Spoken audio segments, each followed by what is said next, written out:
A narcotics powerhouse that runs like a Fortune 500 company. All we do is get money. Once this cocaine epidemic came in, it turned everything around. Yeah, GD. I was like, you know, man, I'm just gonna get filthy rich. Getting money right now, 06. The gangster disciples made millions by brutally punishing anyone who got in their way. You either roll with the gang or they would roll over you. They dominated the drug trade in cities across the Midwest. It's like a cancer, it spreads. You got gangster disciples on every street corner. Not since the days of Capone has a Chicago gang ruled with such bloodlust.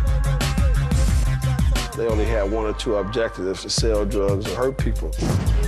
They will assault you, beat you, shoot you, threaten your family, threaten your children. It's filling season, Joe. The more fear, you know, the more respect. Oh, yes. Torture, dismemberment, murder. It's strictly business for the GDs. It's like that. It's real out here, man. Their simple goal: more money and more power. Their idea was you live fast, you die young, you have a good-looking corpse. You see this heat? Like I got a million of these.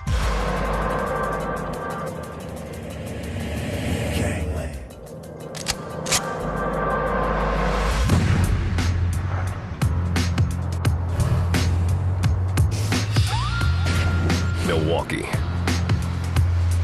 January 1986. Two members of the Gangster Disciples slipped inside an after-hours club on the city's north side.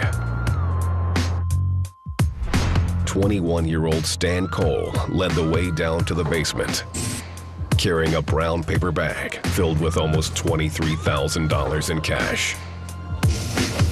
They were there to score a kilo of coke and believed they were on friendly turf. They were wrong. It was like a drug deal go bad. Next thing you know, I remember a gun going off, and I'm looking to see who was the victim. Cole glanced down at his stomach to find himself bleeding. The shock and the trauma, it just hits your body. It's like a sledgehammer. Boom, your ears start ringing, and your balance is thrown off, and things start to slow down. With the bullet lodged near his spine, Cole felt himself going numb. His friend grabbed him and dragged him outside to their car. Once you get shot, you're not gonna feel a thing, but once that bullet decides to cool down inside of you, that's when a hell of a lot of pain starts to come. As they sped to the hospital, Cole knew he was in serious trouble. I lost a lot of blood. The smell of the blood is trauma enough because it smells like death.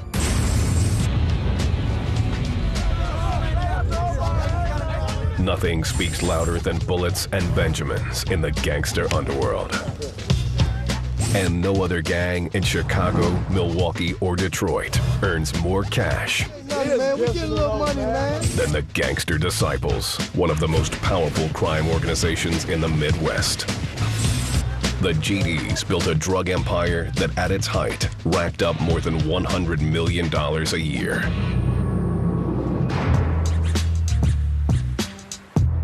They call Chicago their birthplace, and their founder, Larry Hoover, the chairman.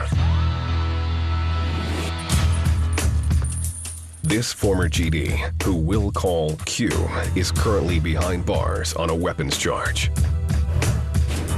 Q said Hoover wanted to control not only Chicago's drug traffic, but also legitimate businesses. Larry had a little philosophy: why carry a gun when you can carry a briefcase? Why wear a hat when you can wear a suit and tie? He was ultimately trying to turn us all into businessmen. For 25 years, Hoover ruled his organization like a dictator, and the Gangster Disciples swelled to 30,000 members. He established a rigid chain of command and punished anyone who disobeyed his orders. The discipline within the gang, and the violence that occurred within the gang was as great as the violence they perpetrated on their rival gangs. Violence and intimidation in the GDs was essential for survival of the gang. The GD's discipline, combined with the booming cocaine trade in the 1980s, vaulted them to power over their Chicago rivals, like the Vice Lords and the Mickey Cobras. They were probably the strongest, fastest growing gang that I ever encountered. Their numbers just were astronomical. The GDs recruited most of their young soldiers from the city's public housing projects, where gang life often provided easy cash. Money is scarce, so when they're putting food on your table, you know, that's kind of big. You'll show loyalty to this person because he's making sure that you eat, you know what I'm saying? Q says he worked as a shooter for the GDs when they battled their rivals for drug turf at the Cabrini Green housing projects. For every person you shot, you get points, you know, and points added up to respect in the neighborhood and ultimately leadership position, you know. Q claims he got hooked on shooting the first time he pulled a trigger at age 12. After that first shot, you off to the races from there. Because it's like, it builds up this euphoria in your brain. Now you geeked and you charged and it's a high. Because every gang wanted to expand its territory, places like Cabrini Green turned into war zones, torn apart by sniper fire. Every day it was a constant tug of war over area, and the only way that you can keep somebody at bay is to keep applying pressure every day. And that's what I specialize in, applying pressure to them every day. Q employed many different strategies for stalking his prey. He would eventually gain notoriety as one of the deadliest and most prolific shooters at Cabrini. I would go out early in the morning on a hunt, is what I called it. And I would go into the rival gang's building, like 7 in the morning. You might be able to catch somebody down there selling drugs or whatever. You know, been out all night, catch them drowsy, slipping, and you get them. I would stake out areas. I would sit in bushes for hours, you know, in the rain, sleet, snow. I was willing to do whatever it took to get to my enemy. As the GDs established footholds on Chicago's north, west, and south sides, they drew more and more heat from the police. So they set their sights on untapped drug markets in Wisconsin, Minnesota, Michigan, and Indiana. The Gangster Disciples definitely, you know, were looking to branch out, and definitely did branch out to other cities. And they would send individuals, you know, from Chicago to go set up an operation into other areas, other cities. One of those other cities was Milwaukee, a straight shot north of Chicago, 90 miles up the interstate. There, the Gangster Disciples found dozens of small-time local gangs eager to join the GD banner. The gang found it easy to recruit new members and set up new cliques.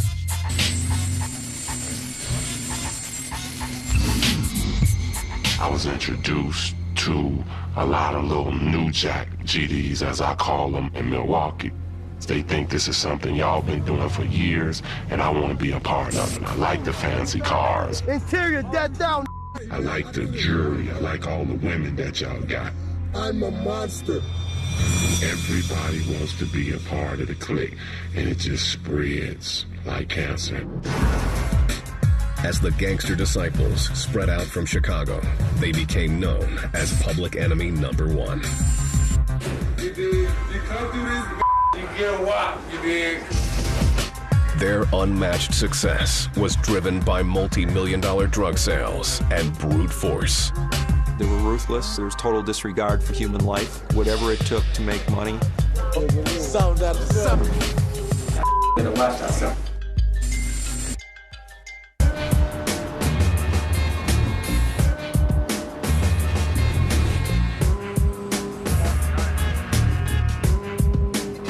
In the 1980s, the Gangster Disciples spread out across the Midwest, cashing in on a multi-million-dollar drug market through numbers and violence.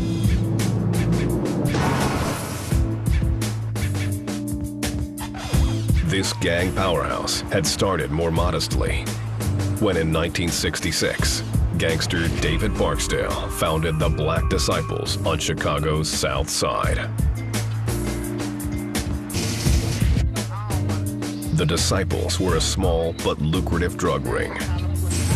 Barksdale controlled the gang and his neighborhood until his death in 1974. His passing created a power vacuum on the streets. Larry King Hoover stepped in to fill that void, launching a splinter group called the Gangster Disciples. Hoover wanted to create a black gang that would rival the Italian mafia in wealth and power. Like any organization, you need a leader. And Larry Hoover, had this vision for the Gangster Disciples, and they followed it. Hoover modeled the GDs like a big corporation. He appointed himself chairman and set up a board of directors inside the pen and another one on the streets. The fact that Hoover was serving life at a state prison in Dixon, Illinois, did little to thwart his ambitions. Larry Hoover was very, very sharp in terms of flying under the radar. He didn't walk around flying colors. He didn't walk around flashing signs. He was very low-keyed in his presence. Hoover took advantage of the state prison's liberal rules to hold scores of meetings with gang members over the phone and in the visitation room. There were certain board members that could meet with him, and he would give direction as to what he wanted done. The board members would listen to him and carry out his orders. These GD leaders passed orders down to foot soldiers, who then carried out the gang's business on the streets. He had developed his organization to a point where he had several layers that made it very difficult to ever implicate him on anything. In 1978, Hoover solidified his power base behind bars. He convinced black, white, and Latino prison gangs to unite under one banner while serving time. The alliance gave them unprecedented control.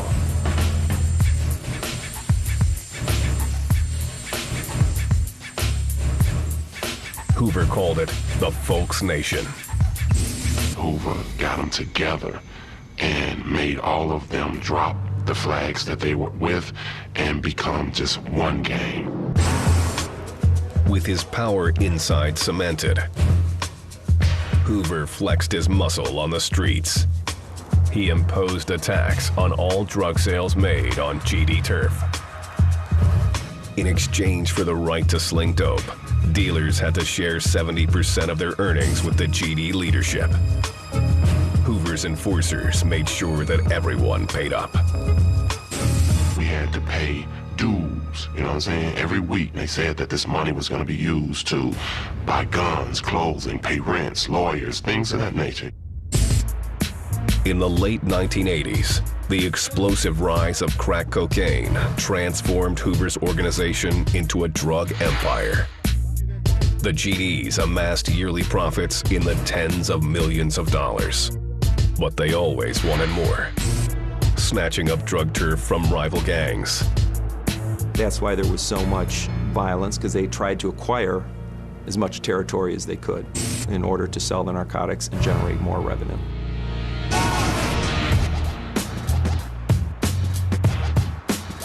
The GDs quickly expanded beyond Chicago, reaching their tentacles into other Midwestern cities like Milwaukee. There, they found the perfect breeding ground for a new generation of recruits. There was a huge portion of the population that was disenfranchised. There were serious poverty issues. Corresponding with that, you started to see increased drug traffic, increased gang activity. Once a major manufacturing hub, the city suffered an economic downturn in the 1980s as factories closed or moved overseas. Nearly 100,000 jobs vanished, leaving families without any income. The black community on the north side was hit especially hard. As a result, the kids, they were out on the street, they went to the corners, they went to their friends. Gang affiliation started to develop. Neighborhood gangs popped up, terrorizing residents with armed robberies, muggings, and beatings. But that was only the beginning. What eventually transpired next is an influx of the organized street gangs from Chicago. The kids themselves that were from the Milwaukee area kind of looked up and idolized more of a harder core individual from the gang in Chicago. We wanted to be a lot like guys from Chicago. You know, that was a huge influence on us because they were so far along in their gang lifestyle. Larry Hoover capitalized on the situation. From prison, he dispatched his Chicago field marshals north to recruit and unite local gangs under the GD banner. These newly minted crews quickly adopted the brutal gang culture.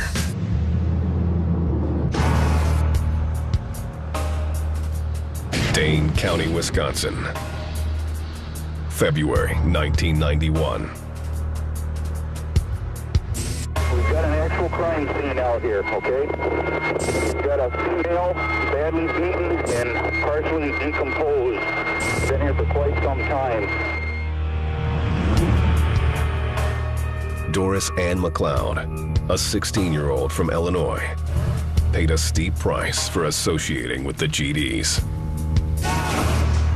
Police recovered her body in a wildlife preserve 70 miles west of Milwaukee.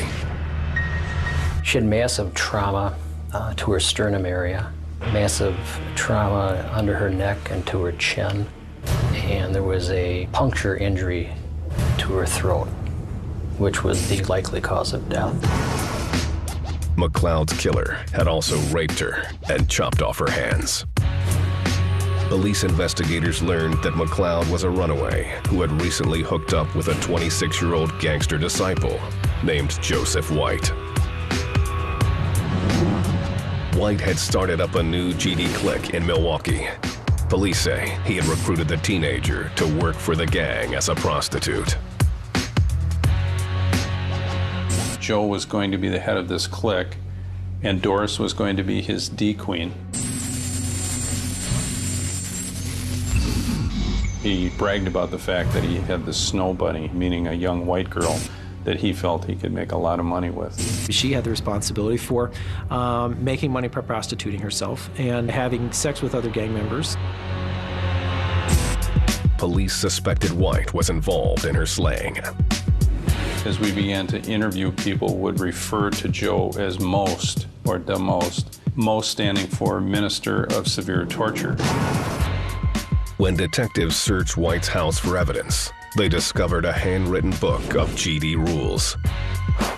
According to those rules, anyone who disobeyed the gang would receive, quote, 50 to the chest, a punishment that appeared to match Doris McLeod's injuries.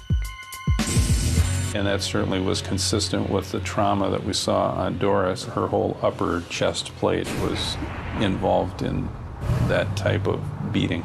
Repeated blunt force blows, whether she's struck with a fist or struck with some type of an object. Joe White's 3-year-old son, Joseph Jr., revealed another important clue to police. He said a monster had hurt a woman named Dee in the basement. Police showed him a photo of Doris McLeod, and he told them that was Dee. Did she live here with you? Yeah. In this house? Yeah. The monster hurt Dee, Joe? Yeah. Where did he hurt Dee? Nothing. What did he do to Dee? Uh-huh. Cut her? Yeah. Where did he cut Dee? Here? Finger. Under where? Finger. Under fingers? You're looking at this 3-year-old kid telling us that the monster had done something to Dee. Talking about seeing her fingers bleeding, seeing her crying, that his dad was there. We couldn't make that up. Police believed the boy's father, Joe White, was in fact the monster. and that White had made an example of McLeod after she violated one of his GD rules. Dory was his message. Dory was his poster child. He has to have people know that when she disobeyed, she got 50 to the chest. Police arrested White and eventually charged him with first-degree murder. In 1994, White was found guilty and sentenced to 80 years in prison.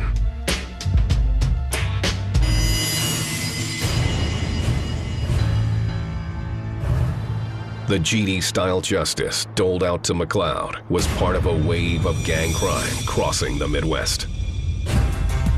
In Milwaukee, the murder rate reached an all-time high, more than quadrupling from 1984 to 1991, as more and more gangsters staked out their turf.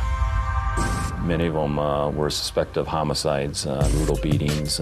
Many of them ended up actually dead themselves, you know. Many of them would just as soon kill you than speak with you.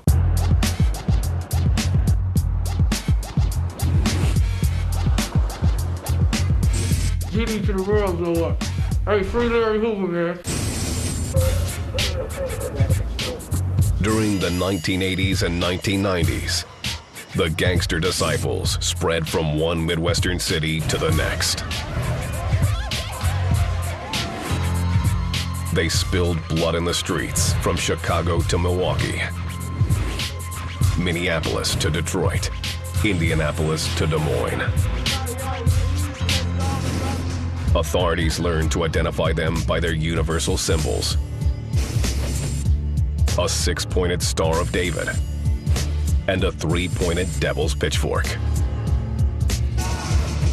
We start seeing the 6-pointed star tattoos, the pitchfork placed in an upright fashion, and the letters GD would also be incorporated into the tattoo itself. According to the GD's founder, Larry Hoover, each point on the Star of David represents one of the gang's core beliefs: love, life, loyalty, knowledge, wisdom, and understanding. The GDs have other ways of identifying themselves, from brandishing black and blue colors to signing to the right. That means cocking their hats to the right, crossing their arms to the right, or rolling up their right pant legs. And they use hand signals and handshakes to tell friend from foe. When you approach someone with a handshake and he said that he was a part of your gang, as soon as you shake his hand, he know what fingers to throw up to you, which fingers to intertwine with other fingers. And if he didn't know that, then he could be jumped up immediately. The GDs school themselves in the gang's constitution and 16 codes of conduct, written by the chairman, Larry Hoover. These codes shape every aspect of how they live and work. First one was silence and secrecy. That's where you didn't talk to no non-members about organization business, period. The chairman came up with a little saying, which was, if the duck wouldn't have quacked, he wouldn't have wound up on the hunter's dinner table. It's your mouth that gets you in trouble. Other rules forbid GD members from using drugs, showing disrespect, and drawing the attention of the police. The GDs enforce a variety of punishments for those who break the rules, from fines to beatings to death. There's accountability in every walk of life, particularly in gangs. There's a lot of accountability. They had what was called pumpkin heads.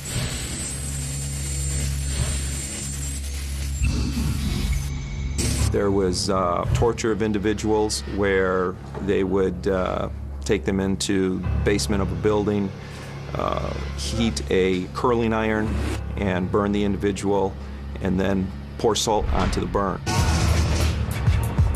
By the early 1990s, the frequency and brutality of gangland crime stirred up federal law enforcement. Agents from the Bureau of Alcohol, Tobacco, and Firearms joined forces with the Chicago Police Department to wage a massive sting operation against the GDs. It's time to take them off. It's time to stop the violence. Authorities took aim at the upper echelons of the gang, including Chairman Larry Hoover, in the hope of crippling the GD's multi-million-dollar drug empire. By wiretapping Hoover's frequent phone calls from state prison, the feds discovered that he was laundering drug money through business fronts like nightclubs and rap concert promoters. On the wiretaps, we would get information, of his orders. We were able to show that he was still involved with activities of the gang, even though he was incarcerated. August 31st, 1995. Federal authorities indicted Larry Hoover and 38 of his top GD associates. The charges included racketeering, drug trafficking, and extortion. Hoover was convicted and sentenced to life in federal prison. His new home, the Supermax facility in Florence, Colorado, where unlike state prison, Hoover could no longer see visitors or make phone calls. He was effectively cut off from the GDs. Many of his associates back in Chicago were also convicted and sent to prison. It dismantled their hierarchy. It took their leaders away. The organization for some time was in disarray, and nobody really wanted to be the leader or say they were the leader because they saw what happened to the previous leaders. But the GDs weren't finished yet. Many of their sets began operating and flourishing independently. For that reason, they became all the more dangerous. These sets didn't have to answer to anyone. What's hard to deal with is that there's going to be so many splinter groups, and that's going to create turmoil, which is going to create more violence. One of the most dangerous GD sets started in the late 1990s when a pair of gangsters moved to Milwaukee from Chicago. Two brothers, Antoine and Aquila Crittenden, created a set called the Murder Mob and terrorized the city's poorest neighborhoods. Metcalf Park, a 15-block area on the north side, is today nicknamed Ghost Town. You could drive through that area, and even I do it now, and I'll be like, oh, that's where so-and-so died, and that's where so-and-so got murdered. That's why they call it Ghost Town, right? And you start to mark areas of town by, like, who got murdered. The Murder Mob set up shop in the heart of Ghost Town and shook down local drug pushers for their cash. Their MO was that they would murder other drug dealers to get their money. And, you know, you live by the sword, you die by the sword. The mere mention of the murder mob, even amongst criminals on the street, drew a lot of respect. The Murder Mob soon formed an alliance with another GD crew called the Ghetto Boys. The Ghetto Boys were the most feared because of the level of violence that they were willing to commit at any point in time. Jerry Versey and Joel Dolo Rhodes led the GD set of the Ghetto Boys on the city's north side. This is the neighborhood that the Ghetto Boys were located in. They had active dope houses running up in this neighborhood. The Ghetto Boys followed the GD code by meting out savage beatings to their own members who disobeyed gang rules. They termed it rec time, R-E-C.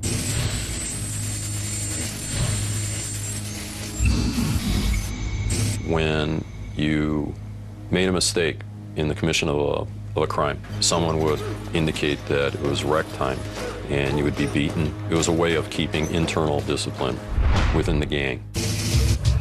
Like the Murder Mob, the Ghetto Boys also robbed coke dealers for their cash and drugs.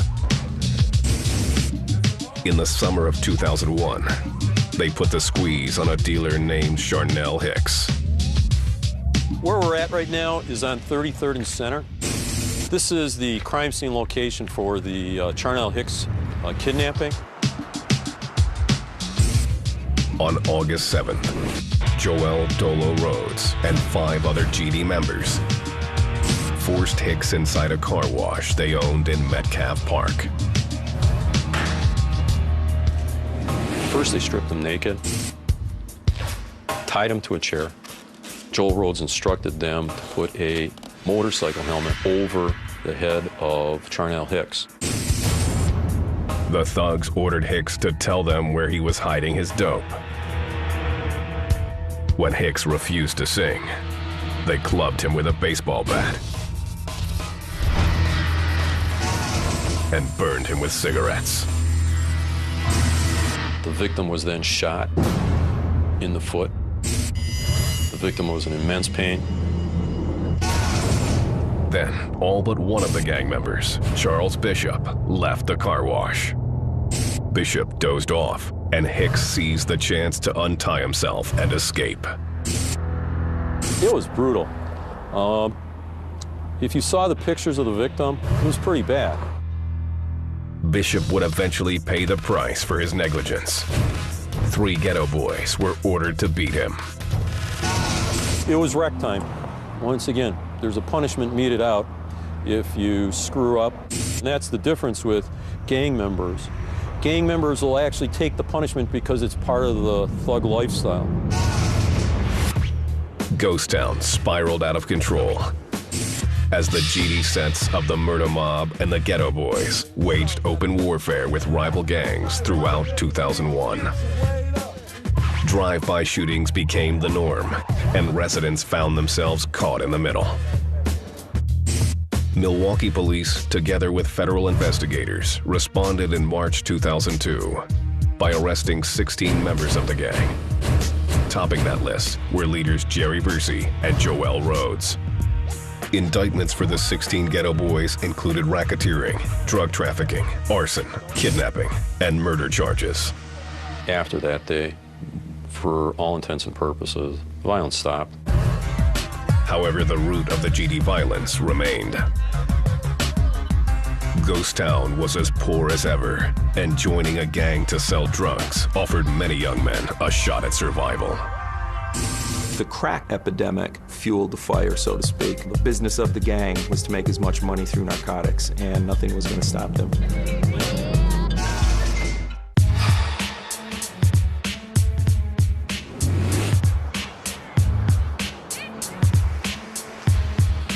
Beginning in the late 1980s, the gangster disciples spread throughout the Midwest. They filled inner-city neighborhoods with crack cocaine, leaving behind a path of destruction and decay. Eventually, gangsters like Stan Cole would expand even farther.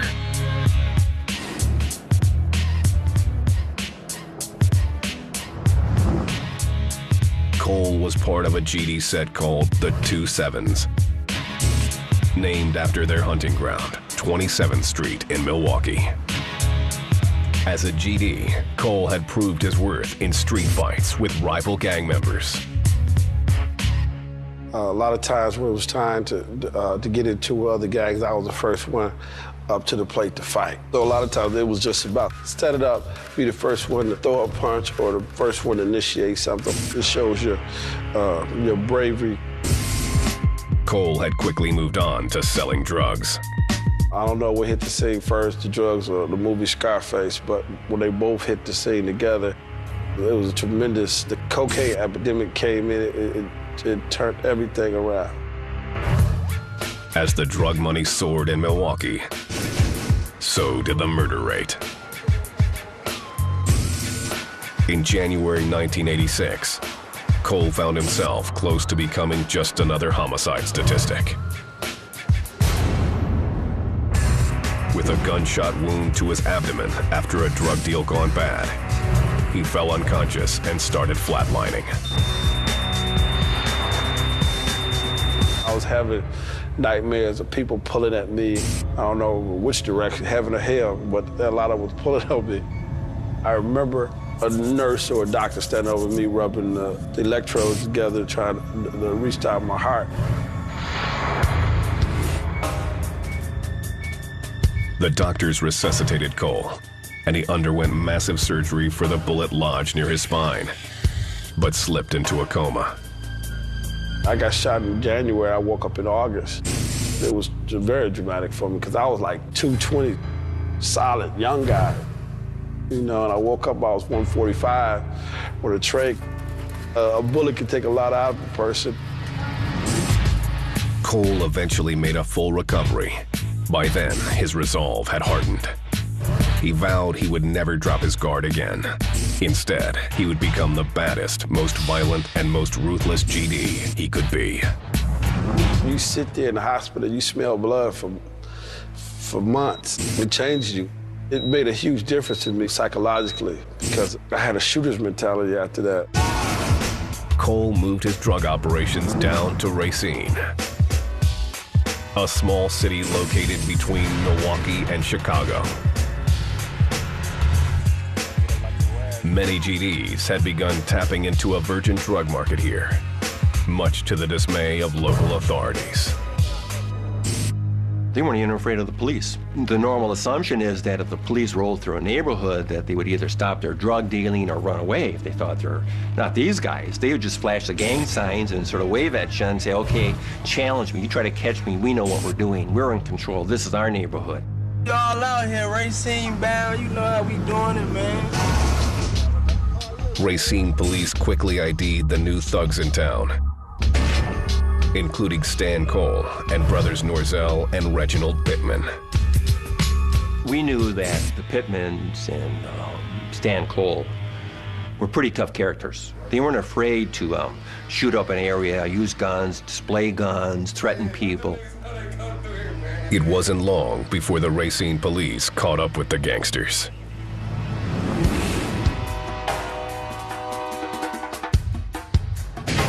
June 1st, 1988. After midnight, a group of GDs accosted 29-year-old Dana Bostic as he left a bar in downtown Racine. They accused Bostic, an addict, of stealing drugs from them and promised to teach him a lesson. Bostic broke out running. The gangbangers unloaded several rounds of gunfire. The next morning, Bostic's body was found in an alley.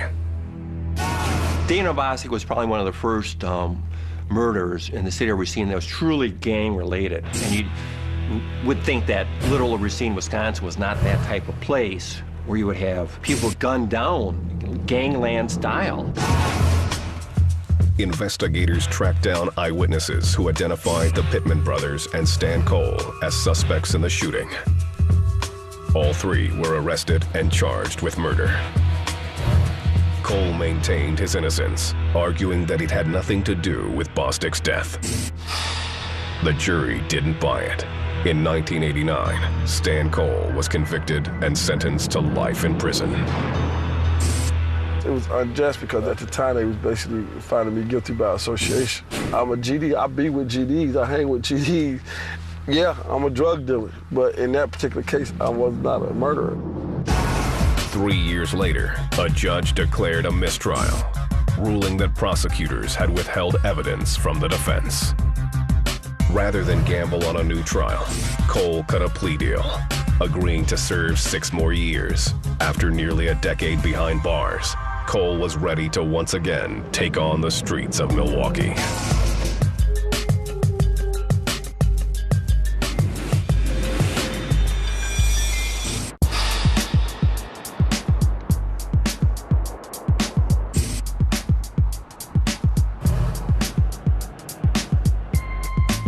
Chicago, the birthplace of the gangster disciples. Even after Chairman Larry Hoover went to federal prison, the GDs still dominated the drug trade on the city's west and south sides. But the gang's culture has changed. The once tightly managed organization has splintered into neighborhood tribes. They may share the same name, GD, but not the same unity. If you look at how many different factions there are, there's basically a huge lack of loyalty within the gangster disciples. There's not that type of closeness. Larry Hoover, the membership in today's day and age, they don't even know who he is. They don't even know what he looks like. Some former GDs doubt that the gang ever truly stood for brotherhood. As foot soldiers like Q grew older, they realized that it was all a charade. They try to, embed in you that it's unity and then it's the love for your brothers, the means of brainwashing. If you think that I love you so much that I'll die for you, then you stupid. Q says that the GD's leaders recruited young kids for one thing: money. While gang leaders boasted about brotherhood, it was really all about bank. According to Q, an elite few pocketed the profits meant to benefit everyone. When I first seen it and I brought it to their attention, to quiet me up, they gave me a cut. You know what I'm saying? Hush money. Ever since then, I didn't have any more respect for the organization.